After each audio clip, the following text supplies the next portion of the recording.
What's up, guys, and welcome to the first ever brand spanking new world premiere of the show The Mana Curve, a brand spanking new show from 983 Media, which is going to air bi-weekly on Twitch, but it's also going to be available on YouTube. And if you're wondering, what is The Mana Curve? Well, you're in for a treat, guys, because this is a deep dive into the world of CCGs. We're going to be talking about the latest CCG news, and we're going to really diving into the CCG esports scene. I'm going to be joined by a new panel every week based around that game that we're talking about, and I'm not going to let away the tease yet about what we're talking about today, although it's kind of leaks, as we like to say in chat, because you probably guessed it from the title of the video anyway, but just ignore that title, pretend you don't know, and just hold on for that suspense. But before we dive into the main topic, we have got a treat for you. We have got Woody's 60-second CCG magical round the circle, round the world goodness.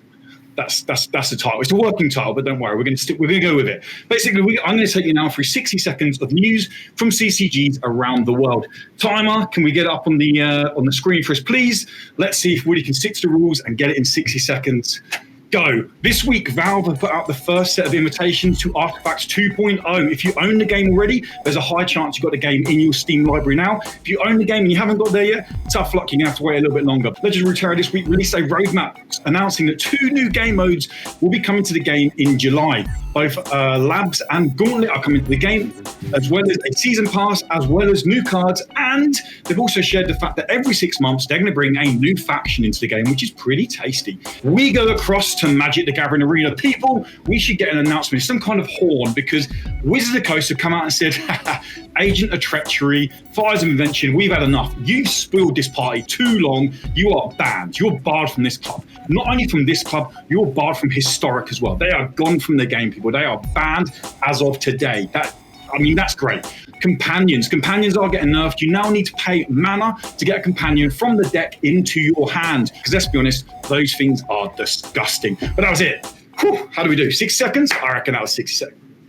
Yeah, smashed it, 60 seconds. Anyway, the wait is over, people. We can unveil the wonderful revealing curtain to show you our panel of wonderful Gwentians. Ooh, leak. So today we are speaking about Gwent. For those of you who like Gwent will know that this weekend was a pretty big moment of this Gwenting season because it was the first Gwent Open of the year. Gwent Esports Masters Season 2 kicked off, and Gwent Open, a highlight of the Gwent calendar, kicked off, and it was a pretty spectacular event. Well, granted, day 2 definitely was a bit smoother than day 1, but we don't need to mention that, it's fine. But going into it now, we're going to jump into our panel. So I can introduce, so I'm going to go through them one by one because these guys deserve a bit of a spotlight. They are heroes from the world of Gwent. We're going to go straight across to your favourite lion of them all, the heartiest lion of them all, you could say, Lionheart himself. How are we doing, champ? I'm very good, thank you. Good. So tell us a bit about yourself, Lionheart, because there'll be people here who will go, it's that sexy beast Lionheart again. And there'll be other people going, who is that sexy beast Lionheart? So tell us about yourself, my friend.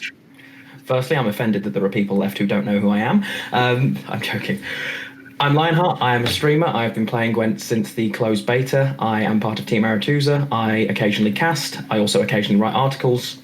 Love Gwent, or certainly love Gwent now. And I hope it keeps going in the direction it's going in.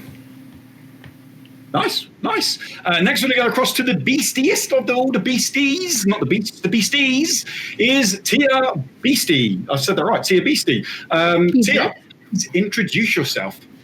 Hi, I am Tia. You might also know me as Beastie. I am a competitive South African Gwent player, also Team Aretuza. When I'm not climbing ranks, I am writing my book, The Marked, which should hopefully be published at some point within the next decade. But yeah, thanks for having me on this show. I appreciate it.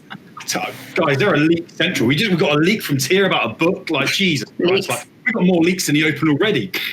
And finally, we're going to go straight across to, we would have gone to Ryan first, but anyone who's played against Ryan in Gwent will know that he can take his time a little bit. So we had to give Ryan some time. But we're going to go to Ryan now. And Ryan, who is a CDPR employee. We've got CDPR royalty here. I'm going to ask production now to put up some cheers, a little bit of fanfare.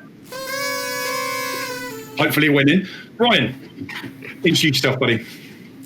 Yeah, hello. I've been part of the Gwent community for a few years as well now, but I decided to put all my effort into community management, basically. I'm a community specialist for Gwent, so I'm part of CDPR, but I'm not doing any cyberpunk-related stuff. I'm focused on Gwent, so I hope that increases the communication and does all the good things for the game.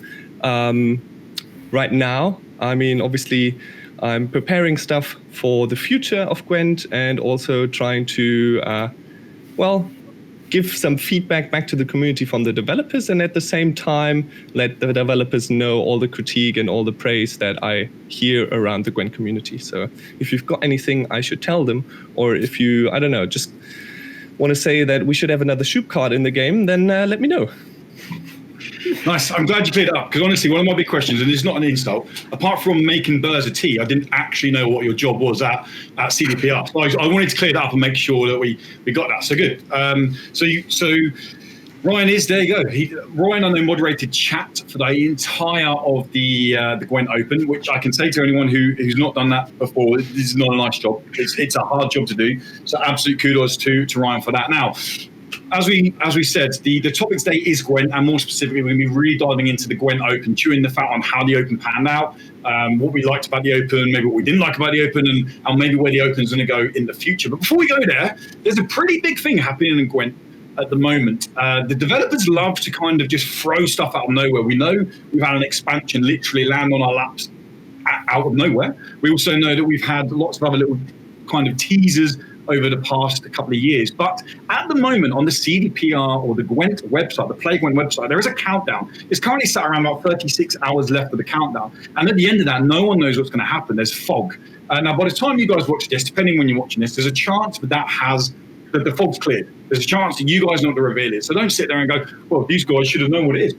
We're 36 hours. Like, this is the joy of time travel, guys, is that we've gone back in the past to bring you this show, and it's what we can do here at 983 Media, like making dreams a reality. So I'm going to ask the panel now to know I want them to know what they think is behind the fog. I'm going to wrap up mine after they've gone through first, but I'm going to go straight to Tia. Tia, what is hiding behind the CDPR magic fog? I mean, I'm watching it now, and I see a figure in the distance floating in the sky. I'd say alien abductions are becoming a thing, but then again, I'm probably biased. I have a feeling something is grabbing that man, and it's most likely some sort of expansion announcement. Maybe a monster in the background will appear. I don't know. But that's just my inherent bias. I like monsters. Oh, so you say you're biased in abductions. Is there something we need to share in like a little circle here? Or are we fine? The book I'm writing is also about alien abductions. I'm sorry. I don't know if you was the victim of an alien abduction, but don't worry. There's hotlines out there for that anyway. Lionhart, my friend, what is behind that fog? Until I saw the figures in the distance, I wasn't completely sure. I get the feeling it's going to be a mage-themed expansion now. I think it's going to be something to do with Aretuza. I think it's going to add more mages into the game and more mage synergy. And I think that's one of the mages either losing control or levitating in an attack form. I'd be interested to see if that's the case. I think it'll go somewhere down that route. That's what I'm expecting. Nice. Ryan, I'm going to put you in a tricky situation now, because there's a very high chance that Ryan knows what is there. But just, I mean, you can go crazy with this, mate. You can go anywhere you want to go with this.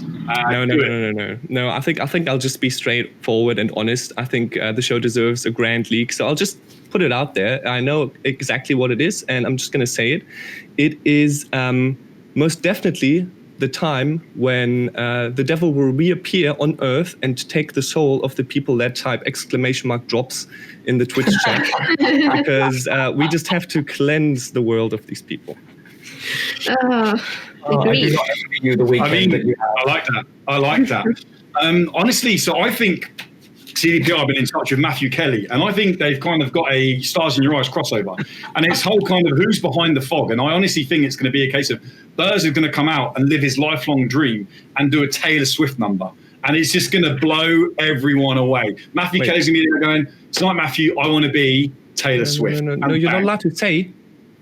You signed that NDA, buddy. I did. It's right. We're going out after production. You can cut that, right? That just goes out after it drops. Cool. Thank you. All right. Okay. Moving on swiftly from that, and hopefully I'm here next week because I kept my job.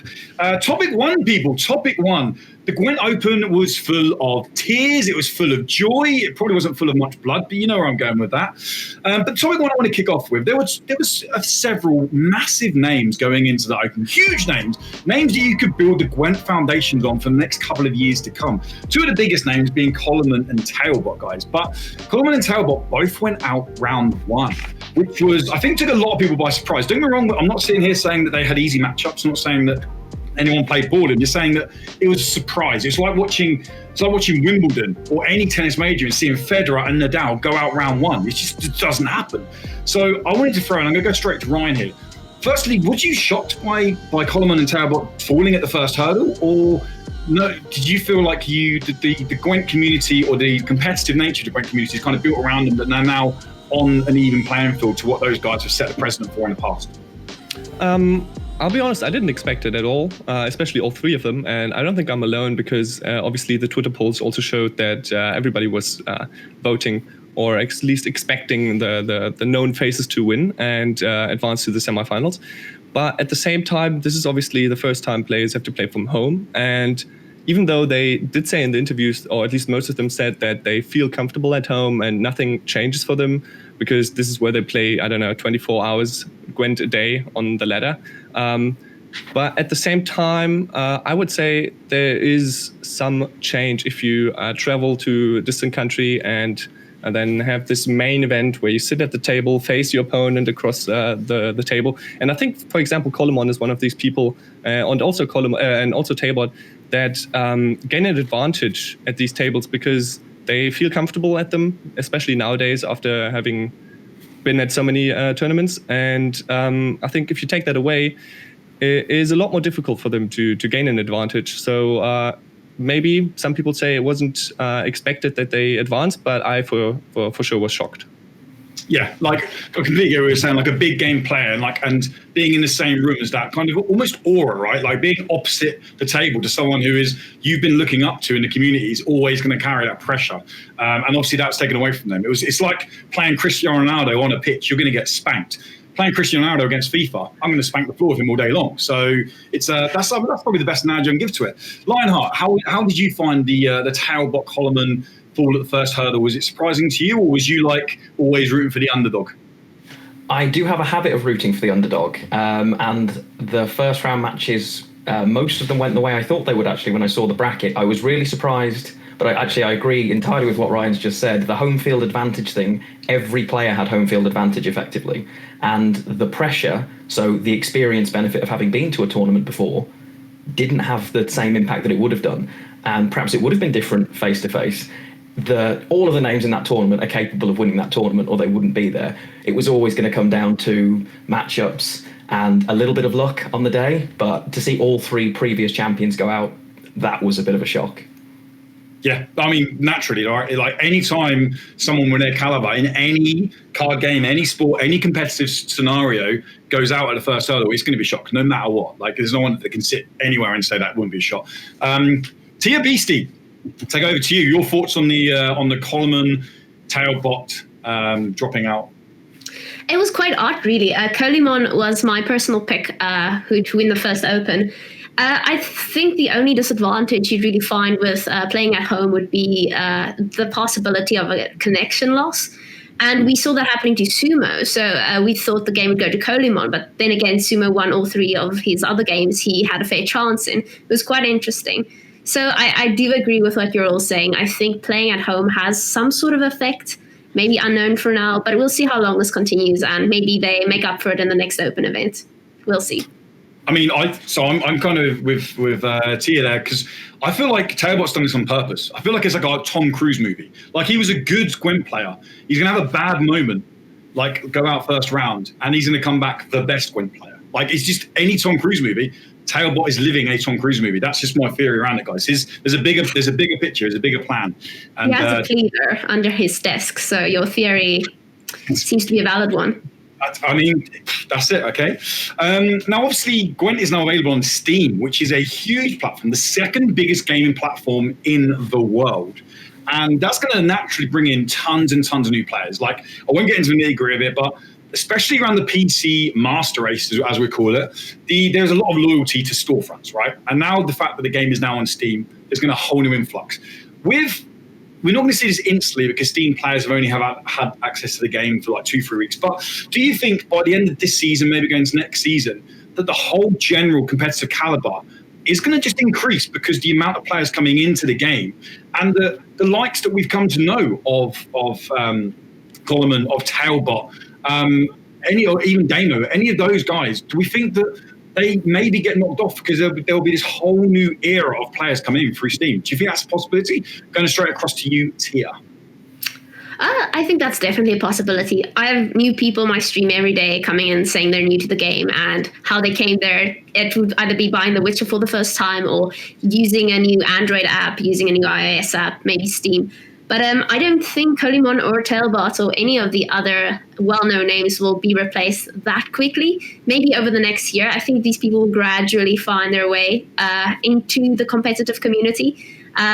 Definitely in the near future, but maybe not as quickly. They still have a lot of ranks to climb. They do indeed. Lionhart, your thoughts on the whole potential of the new Steam influx of competitive pedigree?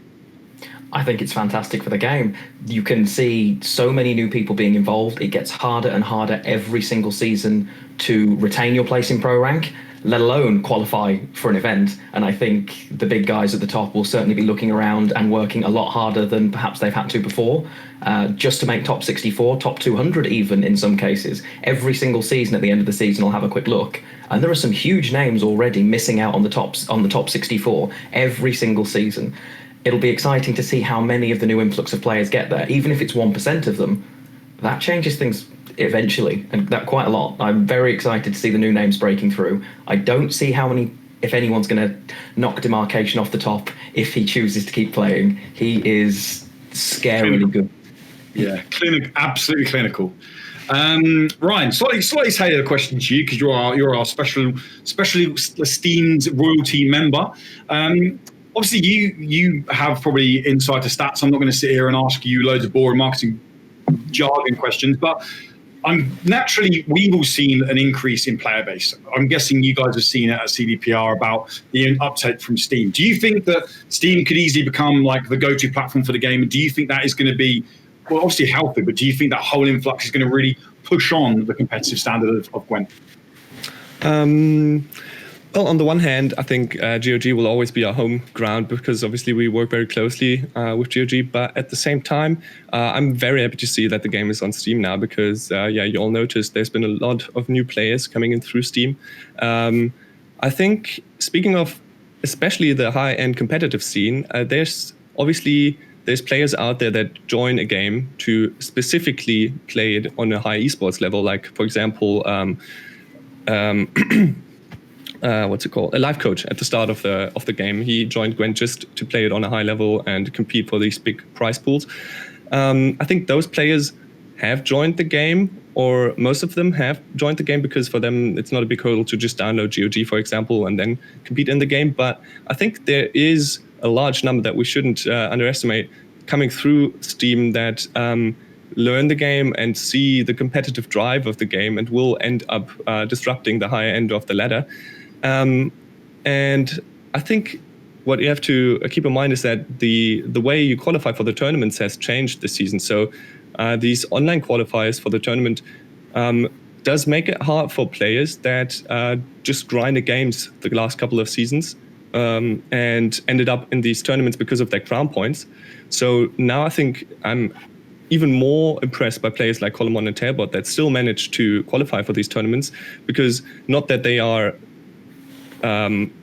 playing a lot of games, but at the same time they have an insane win rate, and especially in these tournament formats of online qualifiers. So I think with new players coming in, there is a big chance that we see a lot of names changing at the top, and also in these tournaments, a lot of new faces to come. Nice. I mean, there was an interview with Demarcation after he won yesterday, and the stat was given that he won over 600 games last season. Not played, won over 600 games last season. That's like nearly 40 games wins a day. Like, that is like, I mean, is the guy on like a drip? Is he just getting food put into his body while he's just how do you do this? How do you physically do this? Like, it's crazy. It's absolutely crazy. But I mean, complete kudos to Marcation for the win. Absolutely clinical. Reminded me of me when I used to play Gwent. So that's always nice little play that is always nice to see. But now I just want to give a quick little disclosure before I go on to this next question, because I don't want anyone, I know the Gwent community is a very kind of hearty community around the game. And this is not me saying anything bad about the game. It's a genuinely intriguing question that I wanted to put to our panel. And it's around the prize pool. So first off, the fact that the community, you guys watching this, even the people, even our panel, myself contributed to the prize pool for the Open was amazing. $19,200 was raised, which is incredible. Like, it's massive. A 60% increase in prize pool is massive. So completely congratulations to you guys. But in the grand scheme of things, walking away, the winner walks away yesterday with just subparts, just around $5,000, so $5,000, which if we look at that in comparison to other big CCG esports, it's considerably lower. And again, that's not me saying something bad. What I want to pose the question to the panel is there a fear that as the competitive nature of Gwent's going to improve with the new Steam platform, will we see some players, potentially these big players like Holloman, like Talbot, potentially leave the game to go and seek competitive nature? Artifact 2.0 is around the corner, and we know that has going to have a hefty esports team. Legendary Runeterra is still yet to announce its esports team. When it does, it's going to have money behind it. There's all these games coming. I'm going to go to Lionhart first. Do you think there's a concern that some of these top players who do this for a living, we need to remember that, this is their living, they're competitive card game players, is there a concern that they may end up leaving the game to go seek monetization or monetary rewards in other games? I mean, the risk is always there, although skill in one CCG isn't the same as the other. As amazing as these players are, it isn't necessarily interchangeable that because I happen to be a god at Gwent, true story, that I may be amazing all of a sudden when I pick up Magic. It doesn't necessarily work that way. But there is equally, if you compare the two prize pools, there is a bit of a difference. Now, Gwent needed to make sure it was sustainable for me, and it needed to make sure that it was viable. So the initial method that they used was great, and all of this was set pre the journey. And I think Gwent's in a much healthier place now than it was before this was announced, and I think perhaps when we get to season 3, it will be in an even more healthy place. That's what I hope. I think the players who would leave for those reasons have either left, perhaps when they went to the original Artifact that had a massive esports scene that went really well. Everyone will risk Artifact 2, I'm sure, but how many of them would give up on something that they're already so good at? If they were going to, I think they might have already, personally. Yep, so that's absolutely spot on point. Like, you're completely right there, yeah. It's always, like you said, skilling one game, especially skilling Gwent. Like, Gwent is a very unique CCG. Coming from someone who streams multiple CCGs, I've played almost every digital, like my Steam library is literally a graveyard of CCGs. I've played almost every digital CCG going. And Gwent is a very unique, mathematically challenging CCG where it kind of takes away that, let's swing at face, let's try and clear a lane to do that face damage to face. And it creates a very unique kind of challenge about sequencing of play. And it's very clever how it does that. And it feels completely standalone to itself. I think that's why so many Hearthstone Magic players that play Gwent on stream often go, I don't like this game, because it's alien to them. They can't take these transferable skills and put them into Gwent. They've got to learn a whole new ecosystem of CCG. So I think you're absolutely right there. The transition of skills is hard. But if anything's going to take anyone anywhere, it's that cheddar, baby. That cheddar's going to take anyone. Tia, your thoughts on it? Do you think we're going to see a couple of big names sail away over to the Skellige Isles, or do we think we're going to keep them here on the mainland? I mean, I think the amount of money you can give in these competitions is directly correlated to the number of people purchasing the game. And I think Gwent has recently brought in more monetization options, making that prize pool steadily bigger. And I personally like the fact that we are now able to spend more money on cosmetics and contribute directly to the game. In fact, it's the first time I ever spent a cent on Gwent. To me, it's always been a free game. And now I have a cool Chinese New Year board. So I like that a lot. I think, like Lionhart said, if they were there for the money, their skills won't necessarily be able to transfer directly to a different game. If they could, they would. And again, a lot more people are already pros at those games, seeing that there's a lot more money involved. Right now, Gwent is still not nearly as massive as I believe it will be within the next year. And yeah, we'll see. Maybe some people come back for all we know. Could be. Yeah. So Ryan, coming to you now, obviously knowing you're a CDPR employee, so understand your the way you have to handle this kind of question. And we're not for 1 second saying the prize money in Gwent is low. Like $5,000 on an event that happens 4 times a year is very, very respectable. It's still a full-time wage. Like in the UK, that would fall flat if you just win every tournament on as an average wage. It's still very, very respectable. But is it something that CDPR or maybe you as a fan of Gwent are concerned about some of these bigger players going across to these newer games coming out with the bigger cheddar? So I will have to fall back into a bit of a PR jargon here, but at the same time, I feel like it's 2 discussions mixed into one. On the one hand, esports as a general livelihood or as a way to make your pay your rent is a very difficult topic on its own, because obviously you need to have a sustainable income. You can't just be expected to win the tournament every time, because as you said, obviously 5,000 every 2 months is great, but nobody's going to win that every 2 months. So I think esports is a difficult topic on its own.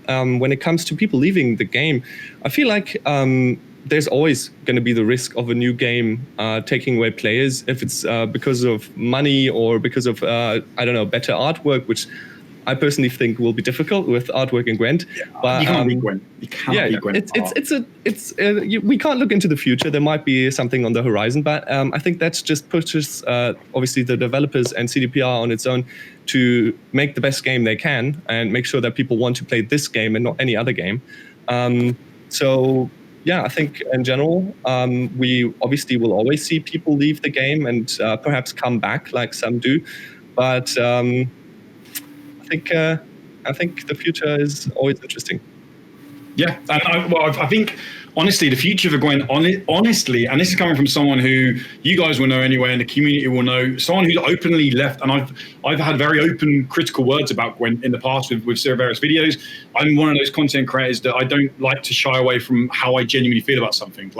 And I've shared that in the past about Gwent, and I felt like Gwent did go for a really lull patch, probably about 5 or 6 seasons ago. But honestly, from the outside looking in, someone who isn't completely invested in the Gwent community right now, Gwent is genuinely a force to be reckoned with right now. It has a huge growing player base. You said the artwork is uncomparable. There's no way of comparing any other card game to the artwork in Gwent, especially the premiums. I mean, even the frozen premiums still look better than most cards in other card games. And it's got so much going for itself. And I think the future, if you asked me 6 months ago, where's Gwent going to be in the future, I said it's going to struggle. It's going to keep its niche community, and that is it. You ask me now, I say Gwent will probably be in the top, either 3rd or 4th most played CCG on the internet. You're never going to beat the likes of Magic. You're never going to beat the likes of Riot and probably Valve if they get it right, because they just have the ecosystems there. But you can be just behind them. I think that's an incredible spot to be in for Gwent. I think it's honestly, I think people leaving, like you guys said, it's going to happen. People are going to go no matter what, right? And I would be amazed if people left for the monetization reasons, as Ryan said. Earning a living through esports is extremely hard. Once upon a time ago, I made the jump to try and earn a living through rugby when I kind of quit my job, and I was I moved to a club, and I got a paycheck. But it was hard because it's not guaranteed money. It was based on performance, and if you play, if I was on the bench that week, I got half my wage. So it was just and that's a very similar kind of living hand to mouth, and it's not easy. So unless you're the top echelon and you're with an esports high-end esports team, it really isn't a living for most people, right? It's more of a hobby. Thanks, guys. That was a good topic. I'm glad we choose to find that. Ryan is looking like he's itching to say something. He's going to add something to that. He'll explode in a minute. No. I just think that just from the outside looking in onto Gwent on its own and its place in the CCG community, there's definitely been a few little points, as you pointed out, which nobody wants to hide, because the first season obviously had a way higher prize pool, and there was a lot of expectations set for Gwent and what it's supposed to be. And I think it did have a little bit of a wobble, and it dropped. And as you can see, the prize pool for the second season is lower than the first one. But I feel like it has finally adapted to what it wants to be, and obviously also to its surroundings. So having crowdfunding in the game, having new ways to monetize the game, bringing a lot of new players through mobile and Steam, obviously, I think it finally has its footing from which it can then go a lot further, as you said. I think you're absolutely on point. Like, again, I'm not trying to sell my content one bit, but I know one of the most watched videos I've ever put out was my video about Gwent not having a vision, and that was my biggest criticism. If I go back to that now, Gwent has a vision. Like 6 months on, if you was to ask me if Gwent had, yes, it has a vision, a complete vision. I feel like they know exactly where they want to go with the game now, and that I feel like it's really starting to come through for the consumer, for the players in the game, and it's brought such a solid foundation into the game. The journey system, I think, is great. People are always going to complain about season passes, but just jog on. But we're in 2020 now. It's a season pass. Deal with it, okay? You haven't got to buy it, don't buy it. You want to buy it, buy it. It's simple as that. You're not being forced. So I think it's great. What's Gwent got going for it is a unique selling point. It's artwork. That is it. It's easy to sit here and go, if I'm stuck in an elevator ride for 1 minute or so and I've got to sell Gwent, I'm not going to say, oh, it's because you don't swing at face. You got to kind of get the right, you got to math right, and you got to play. I'm not going to do that. I'm going to say it's stunning. It's absolutely stunning. It's got all the kind of gritty, dark artwork from the Witcher series on cards. They even move, and it's wonderful. Like, go check it out. And having a season pass that plays off that aesthetic by giving some of the best card backs I've ever seen, and giving Geralt as a playable character. There you go. You sold me. I'm like level 20 in Journey because I'm not aiming to max out. I just wanted Geralt. I'll put £8 in the game for Geralt straight away. Just give me yen next, and I'll be fine. There we go. But no, so we're going to move on now to our second topic. So obviously COVID-19, it's no secret, is a thing at the moment. That is not a leak. I'll give you a little clue on that one, guys. It's a bit of a thing at the moment, and it is kind of taking the world, I don't want to say by storm, because I'm not trying to make it sound like a glamorous thing, but it's definitely making us or everyone have to adjust to current situations. And this was the first time any CDPR run Gwent event, like Masters event, has been ran online. Now, yes, it's not hide behind any kind of curtain. Day one wasn't the smoothest. Day two was great. That's fine. We'll touch on that a little bit later on. But it was overall a very successful event. People loved it. It had some massive numbers in it. It had huge viewership in there. It had as many viewers in it as the LAN tournament did from the previous LAN tournament. So it's a very, very successful event for CDPR going into it. And I kind of also wanted to chew the fat with the panel a little bit on the online format. Did they like it? How did it feel for them? So the first thing, I'm going to throw this question straight to Ryan, because it seems like the perfect question to ask Ryan. What kind of challenges, because it's easy to sit here and say, oh, this isn't very good. Oh, this transition. Oh, Flake's telling me about his Uber delivery again. Like, it's easy to sit here and say that. But what kind of challenges did the company, the CDPR, have to overcome to make the online tournament happen? Well, first of all, when you do an online tournament, there is a lot less that you can yourself control, and there's a lot more stuff that you need to basically give control to other people. Like, for example, internet connection, if they have a PC then that can actually run Gwent, if they can have like a stable connection that can do separate things at the same time, which makes it a bit difficult because we have to obviously balance viewer experience and player experience at the same time.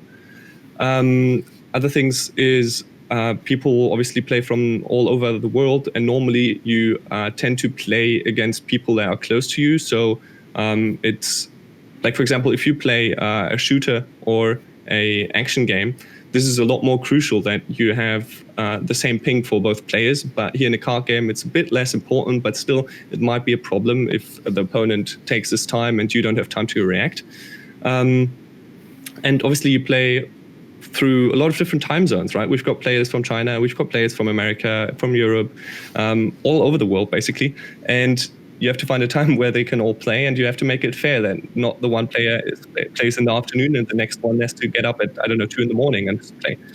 I think another big topic is obviously competitive integrity. So we had to set up the stream with a 1 hour delay because we obviously want to show both cards, both hands, but at the same time make sure that the player is not able to see the opponent's cards. So we had to set up that delay. And with all these things, there comes obviously a lot of technical difficulties. So you need to prepare a special way for these players to connect, and also observe the game at the same time.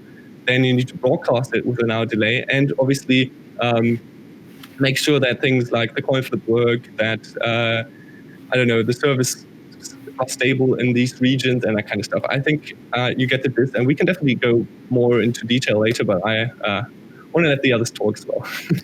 I think you're absolutely fair point. And I think a big thing is communication, right? Because like if you're in the studio, Burrs can literally be like, "Oh, Ryan, get me a tea." Whereas he's actually now got to get on Discord and like, "Ryan, can you send me a tea, please?" And Ryan's got to then go to his shop and get a tea. And so yeah, there's all sorts of communication errors that can come about. But no, honestly, a spot on answer. And I think because I was, again, people will probably know on Twitter, I was a little bit critical of day one, and yeah, like it's easy for me to sit here on a high horse and be like, day one was very good. CDPR is a massive company, like 5 stellars in. But when you actually think about it and you go, well, wait a minute, they've got to juggle all this stuff around the world, like completely around the world connections and participants and all that. There's a lot to deal with. And yeah, it ran really well day 2.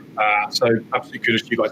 Lionhart, you obviously watched the Open. Your thoughts on how it obviously ran, and then anything you can add to about what Ryan said, because I know you've been part of, as you said, you've casted in the past and you've been part of various tournaments, buddy. Yeah, I loved watching the Open. I can echo a little bit of what you said. Day one was harder as a viewer. For the first time that we've had a tournament online, I don't think anybody knew exactly what to expect for how it would run, and there were some technical issues that were inevitable and also out of CDPR's hands to some extent, with disconnects and things like that were problematic. The speed with which that stuff was resolved was pretty impressive. Day 2 was immaculate. It ran really well. I liked the balance better. They gave the casters more tools on day 2. We had a little bit of Gwent trivia. We had a little bit of more balance of leaks. And it took a lot of pressure off the casters. I think they did a phenomenal job, by the way. It is not easy to sit there and try and quell a crowd of 10,000 people hungry for both leaks and gameplay. And I think they deserve some serious praise. The chemistry between them is always nice. Obviously, they've worked together for a long time. They all know each other, but it doesn't mean it's easy. So yeah, they deserve some serious love and respect for that, because it wouldn't have been easy. But it was great to see. It was great to see how it sort of changed day 1 to day 2, and I think we will see more of that with the next Open already happening and already dated. I think they know how they want things to be going forward. Well, that's how it feels to me. You've stolen my topic from later, Lionhart. It literally is written here. Next event. Sidekick powers. I'm done. Tia, your thoughts on it? I mean, yeah, it was absolutely torture to watch Andy disconnect twice during his game, having to basically forfeit. Same happening to Sumo, but he made up for it. Then again, they did sign agreements in advance. CDPR foresaw this. Foresaw, is that a word? Has foreseen this. So it couldn't be handled differently. The integrity is at stake. I mean, if a player is losing, they can easily quickly disconnect on purpose, getting a rematch, and we can't treat certain players differently than others. Unfortunately, it had to be done like this. And personally, I'm just very grateful we got an Open, because this could have just been postponed for a year. There's no reason to do it now if we feel like we can't, but we did. And we had a spectator mode coming out because of that, which was really cool to see. And it will be really interesting to see when we can use that in community tournaments in the near future. But it worked quite nicely, except for a few little tweaks in where the cursor goes and what card shows on screen. But I think those are also just little technical issues on the first day. I don't think that happened in the second day. I'm not sure. But yeah, it was fun watching. But the second day event went completely opposite. So, and like Lionhart said, the casters did an excellent job of filling up the background noise with some interesting talk. Definitely. And I think this is, again, echoing what we mentioned earlier. This is, I don't want to say this the new CDPR, because that sounds extremely cheesy. But in terms of season 1 took 2.5 years to finish, right? There was an excuse to postpone an event, whereas they had a genuine excuse, a genuine worldwide excuse to postpone this event. And you know what? They kind of turned around and said, no, like in the thick of it, we're going to get this out. We're going to do this. Yeah, it might not run well, but we're going to get it done. And I think that's what I mean by the kind of the turning corner now that Gwent has found its vision, because in the past, I think that may have been the job. They may have just turned around and said, do you know what? We'll just delay this by a couple of months, because that's clearly, as I said, what happened with season 1. Season 2 now is, I know we've got a schedule. We made a promise that we're getting this done in a year. we're going to do that. Thick or thin, we're going to do that. And I think that's, again, hats off to those guys. One quick thing I wanted to mention, and this is like a side thing. In terms of connection, and this is only aimed at Ryan, so I'm not trying to promote anyone to another game right now. I moved across, went to play a game called Mythgard. And the way they got around connection on PC was the game's available on phone as well. But if your connection on PC went and you open your client on phone, it instantly carried on your game. Like no stopping, your game carried on straight away. Is that something that you could bring into Gwent? Like, so in the Masters, yeah, he may lose face cam Andy, but he can still play. And instantly he can pick up his phone and in front of him there, the game carries straight on. If it reconnects, it goes bang, straight back to PC. It was like a seamless transition that blew everyone away when you could do it on Mythgard. Is that something that you think could be implemented in Gwent to maybe like some kind of way of getting around the potential disconnect for online tournaments in the future? Yeah, I think this ties in pretty well into the question, or into basically splitting this, evaluating the open into two topics. On the one hand, the technical possibilities that we have, and on the other hand, the way we handle these technical possibilities on stream, basically live then. So the decisions we take at the time. So as Thea said, for example, there was no other chance but to give Andy the defeat in that moment, because we didn't have the feature that you can reconnect after losing the connection and losing the game. Obviously, we are working on improving that for future tournaments. There's a lot of stuff I can't disclose right now on what we're doing, but obviously the team is working on multiple fronts right now. A lot of things coming to Gwent, and this is definitely one topic on their list. And I feel like it is a necessity for these kind of games to be able to in a tournament format at least, to be revisited or paused or reconnected in some way. And this was obviously possible at our LAN studio. We could pause the game and have the players basically return. But it is a whole different setup, and I think we weren't really prepared for this whole completely online situation. But as you said, we tried to make it work. And I think we, in the end, with the tools that we had, tried to create the best viewing experience. And I don't want to sugarcoat it. Day one was difficult to watch, but I think if you can see the improvement to day two, then I'm personally, like, I don't know if it's going to be a lot better, but I'm hoping that the next tournament will show even more improvement. Yeah, no, I hope so. I mean, I say I hope so. It goes like day two. I think that's a drastic improvement. Was there a meeting Saturday night? Was it a case of like Saturday night happened and then it was like, oh, guys, come on, get some pizza, get some beer, get in a Discord chat. Let's sort this out. Let's iron this out. Because I can't imagine it just kind of magically worked on Sunday. There must have been some kind of logistical meeting, communication meeting. Was there something that happened with the team? Did you kind of talk to iron things out? Yeah, definitely. We took notes on Saturday and raised a lot of concerns with the backend developers, obviously. So there's, as you said, a lot of communication going on from the broadcasting team, from the dev team in the back, from the casters. And like, for example, just letting the casters know what actually is wrong right now, because, as you said, they did a brilliant job. And I want to give a thank you to the casters as well again to overcome this time. But it's really difficult for them to talk about the game if they don't know what exactly happened right now, why the game crashed, what is going on. Will we be back in 10 minutes or in half an hour?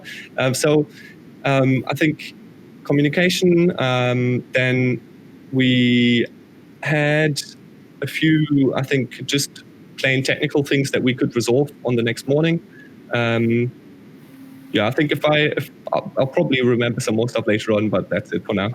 That's fine. No, that was more out of my personal interest to know if you guys kind of sat down, because like I said, I can't imagine it being a case of everyone just kind of, it stops, you're knackered, let's go hit the hay, wake up in the morning, let's just hope it works. I'm imagining it was a case of actually like a lot of grafting behind closed doors to get it as slick as it was on the Sunday. And I was gonna like, I'd done these notes as I was watching the Open, and I was gonna be like, so like, do you think they'll do it again online? Obviously, it's happening again online. It's happening in 1 month's time online. It'll be a stupid question to say, Lionhart, are you excited for it? Because I know he's going to probably jump out of his chair, throw his chair by what looks like a window to the next to him, and go full rock and roll artist. So we're not going to ask that question because we know Watershed guys. We don't want to show that live on Twitch. But no, Do you think it's good, Lionheart? Do you think it's good for them to turn around and say, hey, we're going to do this again? Yeah, you guys didn't like some people didn't like day one, but do you know what? We're confident we're going to do it again. Or do you think they should have turned around and said, do you know what? We're going to postpone it a bit and try and get a LAN? I think it's the best thing they could have done to say, you know what, we've done it. We've got a proof of concept. We know it works. And I think it would have been the case of, even if day two had gone the same as day one, they would have just taken the experience and spent the next month grafting to make sure that the next event was better. I think the competitive aspect of Gwent will only ever encompass at most 1% of the players, but you can't have, if you've got an active player base without a competitive scene in a CCG, you need both. And the excitement and the fever amongst the Gwent community to have these tournaments is huge. It's great for Gwent as a community. It's great for the players that have been involved in it because they're still close to the metas that they qualified in. I think all of that's important, and it's exciting to see. I don't know if we'll have anything other than opens online. I guess we'll find out, but I'm very glad they made that decision. Nice. And Tia? I think if you set up a poll on Twitter, ask the actual competitors what they thought, ask the viewers, I think everyone would decide they still wanted the Open to take place next month instead of simply cancelling or postponing it. I think it will only get better from here on out, and things happen. If a new killer virus escapes a laboratory somewhere next year, then we've always got this and we can continue having competitive Gwent, which is what we want. I mean, that's it. CDPR are looking ahead, and they're ready for T-Virus. When T-Virus breaks out, they are ready for it. Like they're covered. They're covered. And Ryan, is it something you're very much open to now? And on that, I want to add one little thing on. Obviously, earlier in the month, or I think it was actually last month, you had the partner program tournament, which was obviously quite a big thing, the first time ever. But the partners from like the community, the content creators. For Gwent got together and had a showdown, fight to the death. Don't worry, no one actually died. But would you be interested in maybe bringing that onto, now you've got the experience of an online platform to kind of showcasing, because I know you guys went around and you hosted the different partners. Do you think we could step that one step further now and be like, well, do you know what? We've got this, we've got the foundation, we've got the plans, we know how to do it. Let's have a weekend of a partner clash, a partner showdown. Is that something you think could come to Gwent in the future, or to a Gwent partner program? I know it's not esports, but it's still competitive Gwent among the content creators. When I joined the team, I definitely had Gwent partner program as one of my topics that I want to take a look at. So I feel like this is definitely something that's possible in the future. Right now, obviously, we're still trying to figure out what the best approach is to these online events, and we have to bring a good tournament at the end of June. But I feel like if everything goes smooth and things turn out as we like to, then definitely we can even improve on the past partner tournament and create like a live tournament where we don't have to let the streamers do the commentating, but actually commentators and that kind of stuff. So yeah, I think there's a lot to come in the partners program. Us, wow, leaks, people, leaks. Yeah, and you know what? That's pretty much going to wrap up our two main topics for the Gwent esports. It was a genuine pleasure chatting to you guys, but don't go anywhere yet. I can see Tia already sneaking her way off to try and get a cheeky martini. Just wait there. Can't get it just yet, family show and all.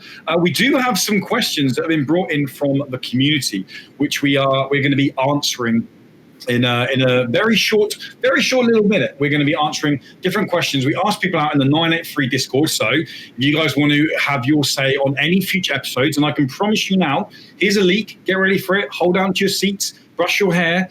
There will be another Gwent episode soon because, hey, guess what? At the end of June, there's another Gwent esports scene. So if you got a question, there's a burning question, you're thinking, damn, I wanted to ask these people this question.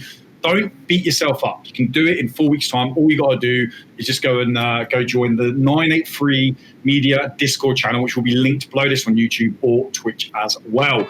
We're going to be answering those questions in just a very, very short break. For you guys, it isn't a break, but we're going to have a quick little break because we're lightweights. But anyway, we'll catch you guys in 2 seconds. This episode of The Mana Curve is brought to you by Gwent Summer Jam, an upcoming Gwent event that you can join in and is going live or is playing over the weekend of the 6th and 7th of June. If you don't want to plan it, but you're just looking for something good to watch, then make sure you check it out on the 8th of June, where you can join hosts watch Flake and Bouchard go through all of the top 8 action.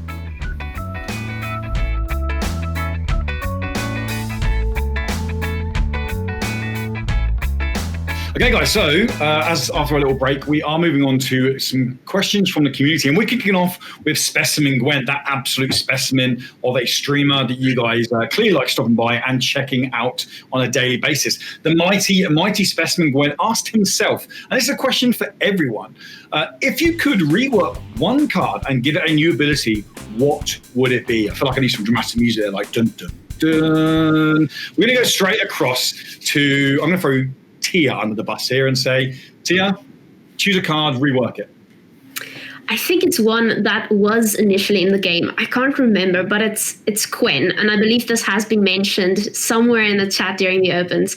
I mean, we have Jordan, we have Igni, we have all of that. How would Quen come back? As it is a protective sign, would it just give you 2 turns of a row ability that protects every single card, but you can't. I don't know. It's an interesting concept, and I don't know how it would be brought back, but I think that would be very interesting indeed.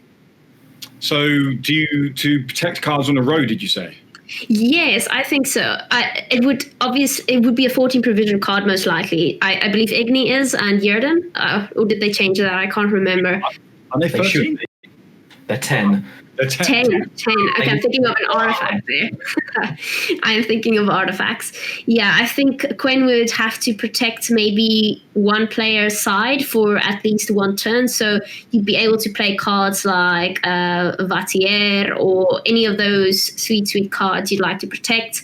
But it'd have to be worth it. I don't know. It's an interesting concept. I believe the community can help us in this regard. Nice. Yeah, no, definitely. I mean, which community isn't going to be vocal and want to change every single card?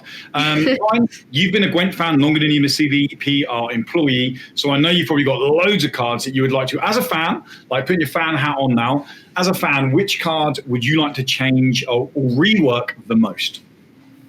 I think that's a good question. I would love to hear as well from the community what they would like to see reworked the most.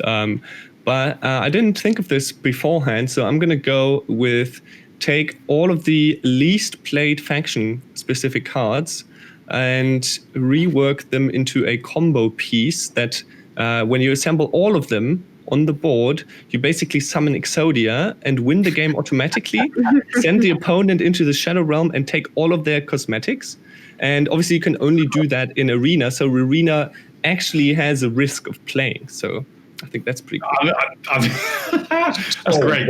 Time. I love it. Yeah, I mean, I would say let's go to Lionheart, but you can't beat that. So let's just wrap the show up there. No.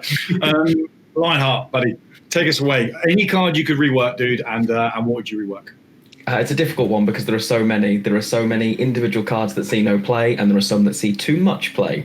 The one card that is the bane of my existence right now is Igni. I would love to see Igni changed. I would perhaps choose... It kind of has to function as a tool removal card, unless you're going to go along the weather route, where Igni literally creates Ragnar route for 3 turns, or something to that effect. Whether you could change it so that Geralt Igni appears, he has a higher base body, but he can choose any status to put on any card on the board. Something like that, so that it makes Igni a versatile, viable card rather than a card that you can drop into entirely unsynergistic decks, because it's possible. You shouldn't have Igni and Greatswords, people. Be better than this. I mean, you could even go down the route, right, of making sign statuses, like having a protection sign that lasts for X amount of turns, and having like a burn status come in, very similar to bleed, but it takes away armor as well as like body damage, like all this kind of stuff. I don't know. Yeah, nice. I mean, I've been playing a lot of Legends of Runeterra recently, and the only reason I mention that is because the way that game balances its cards is everything's overpowered. Like everything is bananas, crazy overpowered. Like, it's like Dragon Ball Z in a card game. That's the only way I can describe it. So I would like to see some weird, quirky world where that happens in Gwent. And with Lockdown, the best leader ability going, your opponent cannot play artifacts. Done. Easy. Wow. Lockdown and your opponent cannot play artifacts. Easy. Done. That's it. I haven't got to put Bomb Eater in my deck anymore. That's it. I'm never scenarios. I'm writing that down now. Yeah, there you go. See?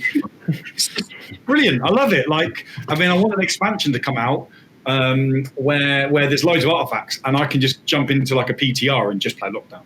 Because I know one of my favourite moments in Gwent was Marfius, the man behind the scenes of this show. There was a PTR for the brand spanking new Crimson Curse expansion. Marfius was in there. Everyone was playing new leaders. Marfius was playing Usurper. Everyone wanted to play new cards. Everyone wanted to do stuff, and Marfius was in there all day playing Usurper. And it was brilliant just sitting in the partner chat, just seeing people like slowly like see the light drip away from their Discord status. It was just like, yes, Marfius, I love you even more now. Thank you. But anyway, great question, Specimen. And honestly, as the guys and gals, as I should say, said, the community, you guys have many great ideas. What cards do you want to see reworked? Choose a card and get it and let us know which one be reworked. Ryan is a king of going through chat. So he's going to be going through all of the VODs chat and taking notes from every single one. It's what he does, guys. And kudos to Ryan for that. Moving on to our next question. I Am Flag, another staple of the Gwent community, asked, and this question is directed at Ryan. It deliberately says, literally there, I don't care about Lionhart, Tia, or Woody. So, Ryan, is there any possibility of a stream to select matches for the qualifying, even if it's just raw feed that the community can pick up and give commentary for? I'm guessing they mean obviously the qualifying tournaments. Pick and choose, like when you go to a sports bar, and you can go sit on this table, right, because it's got this sport playing. Can you he's asking for a way that you can choose, I want to watch Coleman versus Tailbot in the qualifier. I want to go and watch that in game, because there's many games that have like spectator mode in game. You can pick on any game that's playing live. Is that something that you think may come to Gwent in the future? I mean, having a sort of a live conference of all the games that are taking place would be really cool, because people are obviously hungry for competitive Gwent content. And I think some streamers already do stream their qualifier games, obviously with the delay. So that's always something that one has to keep in mind when you have a competitive game on a live server. Basically, you can't just let people watch it at the same time as they play it. But I think it's a great idea for the future. We'll have to see how everything ties up on the technical end, but I like the idea, definitely. It was definitely something, again, I apologies to link to another game. I know we're talking about Gwent, but again, Mythgard was a game that had all the features, just absolutely no substance in the end. And one of the features was you could literally go to a match library, and any match that was being played at the time, you could click on a little eyeball next to it and you could watch that match. You couldn't see the cards. The cards weren't like overlaid like spectator mode. They were just card backs, but you could watch matches play out live. So what people used to do is when they jump into queues, they just go and watch people play games. And that was one of the best features in the game. So it's definitely something that is available. It would be amazing if it could come to Gwent, because you've got nice card backs to look at. So you've got sexy card backs as well as sexy play. Win-win, if you ask me. Going on to the final question, and Bassaside from, I believe this is from Lionheart's community, is they're a little bit more inclusive. They haven't excluded myself, Tia, or Lionheart from this question. They have asked, and I'm actually going to build this question at Tia and Lionheart, because Ryan has already touched on this subject. Is there a better way to handle disconnects? And these two DCs were heartbreaking. And while an automatic loss is fair as a blanket rule, it seems like there needs to be a better solution for this in the future. Is there a... So yeah, I want to throw that across to Lionheart first. Lionheart, DCs are heartbreaking, right? They suck enough when you're streaming and you lose to it. When you're in a competitive, monetized tournament that happens, it's gutting. How would you like to see them dealt with in the future, if dealt with at all? It was heartbreaking to watch. Andy's an amazing guy. He's well loved in the Gwent community, and people were rooting for everybody, but it would have been amazing to see Andy do well. To get two disconnects back to back was devastating to see, and everybody felt for him, including his opponent. You could see Santu was uncomfortable as well. I do think the blanket rule is fair. I think there are other things you could do, as Ryan alluded to earlier, as you guys discussed, whether you could, as you can in a LAN tournament, perhaps create a freeze state in the game for every turn that passes the Gwent observer that you're using, because they're using a different client. I assume that could create a freeze state at each point that you could almost quick save, quick load, maybe. that's a possibility, but I don't pretend to know how difficult that would be technically. It would be nice if there was a way of working around it, but I honestly don't know how you do it. I'm glad that they at least had the forethought to say, if this is going to happen, we're going to do this, because if they had to make that decision live, it could have been really uncomfortable. So at least everybody knew what they were going into, as hard as it was to see. Yeah, I agree. Tia? It's a difficult question, as I also don't really think there's any other way to handle this. Let's just say your opponent has the possibility of giving his opponent another chance, which would be a bad thing, because people will be guilt-tripping the other guy into giving him more chances, and again, it can be abused.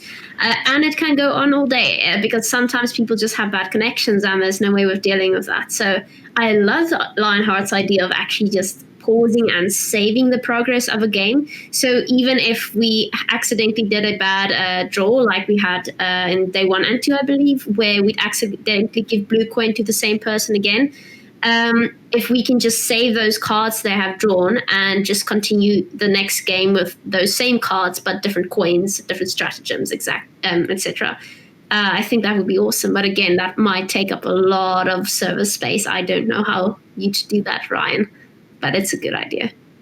No, definitely. It's and also, like, I'm not for 1 second, not at all saying that Andy deliberately disconnected, but they have to be aware that can be a thing. Like, if someone's having a bad game, I'm sitting here, I'm just like down on my PC, LAN cables out. Oh, wait a minute, the rules say that I get to have a rematch, and I now get to draw my Passiflora open, like, or my ball open in hand, and hey, look, I go and win. Like, I know I'm not saying anyone in Gwent community will do that, but by having an open rule sheet of saying that rematches happen on disconnect, you're opening up that opportunity. Like, people can easily whip out the old the LAN cable on their PC, boom, off they go. That's it. They're disconnected. Oh, I need a rematch now. So it's I think definitely the right way of saying disconnect. Yeah, out you go. Simple as that. So yeah, a massive thank you to the 3 wonderful people from the Gwent community for the tripod of brilliant questions. We had Specimen Gwent, I Am Flag, and Basticide. Thank you very much, guys, for taking their time to think of a question and stick it out in the 983 Media Discord. Like I said, guys, if you guys ever want to have any input on the show, we'll do this every single week. No matter what game we're covering, no matter what topic we're covering, no matter what esports topic we're covering, there will always be the opportunity to throw questions out there. So make sure you join the 983 Media Discord, which is linked below, and you can throw your questions up there. But enough thank yous for you guys. I need to thank our wonderful panel as well. But as I go through, guys, you can just kind of give us a little bit of where can people find you, anything you're working on. Obviously, we know that Tia's book's coming out in 2027, so she hasn't got plugged that yet. But we anything you guys want to share with the community and where they can find you, that would be wonderful. So we're going to jump straight across to the wonderful Tia. Okay, thanks a lot for having me, firstly. This has been really fun. You can obviously find me at TheaBeasty on Twitch, and I see my Twitter name is down below. It's Boyson with 2 O's and a Y. Awesome. And I also have a little talk show with Lionheart called Out of Focus. We will actually be on this Friday. It will be on my channel, so you're welcome to check us out there when you're done watching this one, of course. And yeah, thanks again. It's been a lot of fun. Nice. And Ryan, my wonderful human being, where can people find you? Oh, all over the internet. But I think if you want to contact me, then Twitter is the most efficient place. Other than that, I'll be around on a lot of Gwent Discords, and we obviously have our main Gwent Discord, so you can definitely check that one out if you've got any questions, if you need any help, or contact us, I think, on Facebook as well. This platform still exists. So yeah, Facebook, Twitter, Instagram, YouTube, all of the good things. Nice. And Lionheart, you perfect man. Where can people find you? You can find me at twitch.tv/Lionheart. You will also find me on Twitter under the same handle. I will be there most days. I stream at least 5 days a week, almost always Gwent. I'm available pretty much every day, or if not, I'm in the Pack Pride Discord, which is one Tia and I share, or on the talk show that we run. Thanks for having me. It's been great. It's been really fun. Nice. Very quick personal question. Is Lionheart, is it a link to Care Bears? Are you a big Care Bear fan? You've outed me as a Care Bear fan. No, it's a Final Fantasy reference. I am one of the biggest Final Fantasy nerds you will ever find anywhere. I have every game in English, Japanese, and American. I've completed every game multiple times, and I'm about 32 minutes now off the world record for 8. Wow. I cannot, as a big Final Fantasy fan, and I know we're spitballing here. What people don't know is now we're going to speak for another hour about Final Fantasy while Ryan and Tia sit there and just look pretty. But no, I have to ask you, your favourite Final Fantasy game? 8. Controversial, I know. 8. No question. I agree. Without doubt. 7 didn't even make it into my top 3, although the remake has had me in genuine, actual tears on stream multiple times, and I'm not ashamed to say so. I have literally cried, an almost ugly cried on stream at that game. It's a masterpiece. You could not look ugly in a million years. Oh, it's possible, trust me. And you know, ugly crying sometimes is actually attractive to some people. Just saying. Emotion is good. Yeah, but no.